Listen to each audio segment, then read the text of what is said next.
Então vamos partir para os nossos exemplos. Então, como um primeiro exemplo, a gente vai pegar o segundo exemplo da aula anterior, que ele dava essa nossa superfície, e para agora a gente vai determinar os momentos principais de inércia e os eixos principais de inércia nessa superfície. Na aula anterior, a gente calculou algumas coisas dessa superfície. Então, vamos recapitular.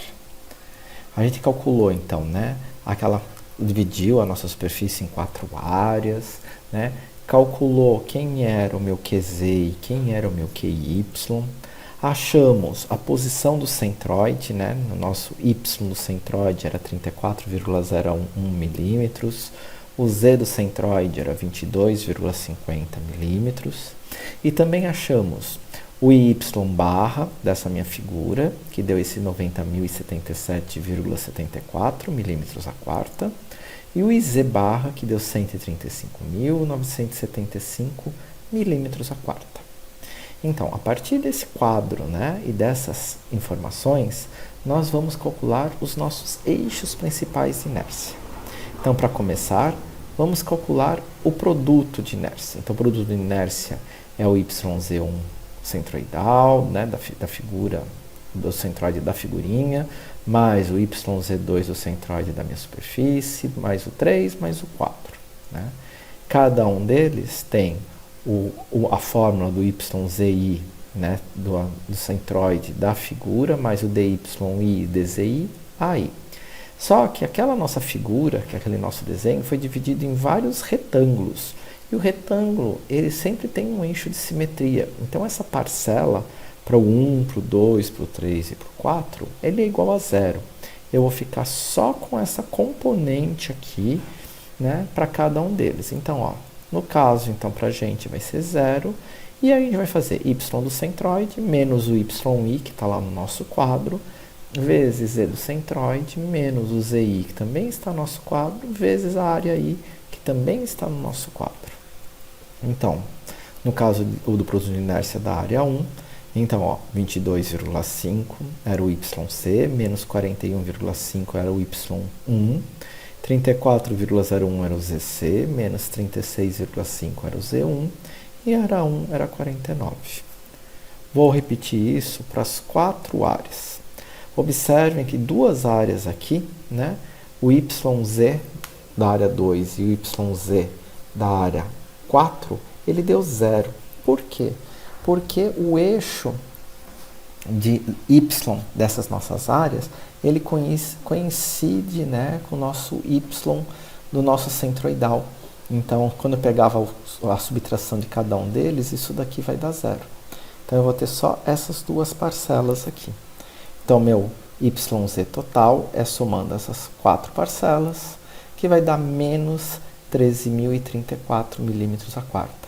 Percebam, o produto de inércia, ao contrário do momento de inércia, ele pode ser negativo. O momento de inércia nunca vai ser negativo, mas o produto de inércia pode ser negativo. Bom, achei o produto de inércia, eu consigo então calcular a tangente de 2θ.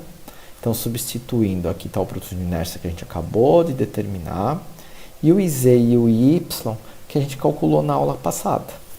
Então, a tangente de 2θ deu 0,5680, e aqui vocês devem tomar cuidado. Primeiro, eu faço o arco tangente, então 2θ é o arco tangente desse valor aqui, e isso vai dar 29,6.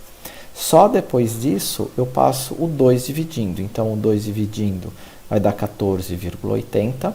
Ou, a gente coloca aqui 104,80, que é o quê? O 14,80 mais 90 graus, que é o complementar. Porque o θ, ele pode ser medido ou até o eixo Z, ou até o eixo Y. Então, vamos ver na figura como isso fica. Tá ali, localizei o meu centroide com as coordenadas obtidas na aula passada. Então, esse era o meu eixo centroidal.